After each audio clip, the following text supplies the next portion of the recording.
O reng ntate ano? O nana he would have something to do with this? Kumano hla hole hampe mano kore ntho tsa etseng ata di etsaetse hara meru ya bona in the bushes tsa Angola. Jwale ntate molo wa o motjha wa o mtsebe hantle mano tutubetse fela mona. Ntate maro hora a batlo bolaya Khaya.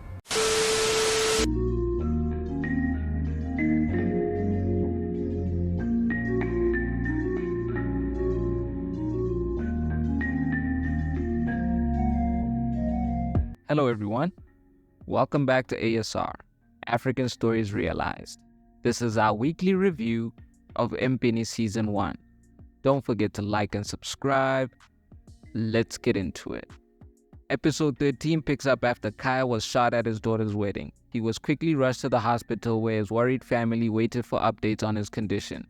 Khaya's wife then berated Thobane for failing to protect her husband, while her and Enoch theorized on who may be responsible for the attempt on Khaya's life. Nkonto then caused a PR crisis when he went live on social media revealing that his father had been shot, forcing the family to release a statement acknowledging the shooting. Khaya survived the shooting and his family was allowed to see him as Ndoni watched on with displeasure.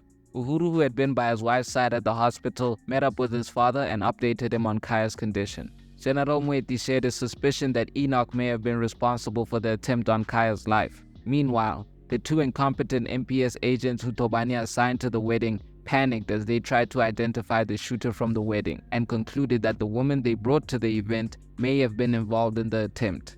Later that day, Ndoni returned to Khaya's room while he was asleep, fully intent on finishing the job. Ndoni hesitated long enough for Khaya to start waking up, forcing her to hide, but leaving evidence of her attempt behind. The episode ends with Khaya waking up alarmed, immediately calling for help after finding the silencer to Ndoni's pistol by his side. Episode 14 picks up with MPS agents arriving in Khaya's room as Ndoni makes a narrow escape. Thobane and Khaya discuss who may have been responsible for both attempts on Khaya's life. Thobane immediately started doing his due diligence, grilling the two MPS agents he had assigned to the wedding and demanding they turn over all the footage and information on the wedding guests. Khaya then made plans to check himself out of the hospital to continue his recovery at home. Meanwhile, Uhuru advised his father to go and check on Khaya before people start suspecting that he had a hand in the attempt on his life. General Mweti expressed his concern that Khaya did not request his help to transport him following his discharge.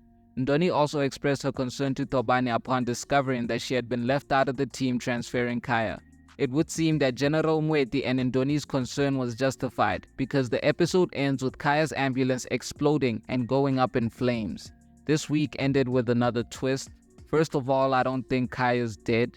It's an unwritten rule in film that if you don't see a character die, there's always a possibility they're still alive. You can always write a way back for them. All we saw was his ambulance go up in flames, so they might have faked his death so he can go into hiding. However, I do feel like they made it a bit obvious. It might have been more believable if we were told that he died at the hospital following the shooting. It's difficult to convince us that he survived the shooting and was killed in an explosion immediately after. There's also still the question of who was responsible for the shooting, and Enoch emerged as a culprit. Both him and Mweti see Khaya as a potential threat to the seat they're competing for, but Enoch has more to gain from his death because his daughter is married to Khaya. Ndoni's mother, who is a minister employed by Enoch, is a wild card for me. We might have to question if she also played any part in Bonga's demise. Something is telling me that she might have made a deal with the devil. I just don't trust her.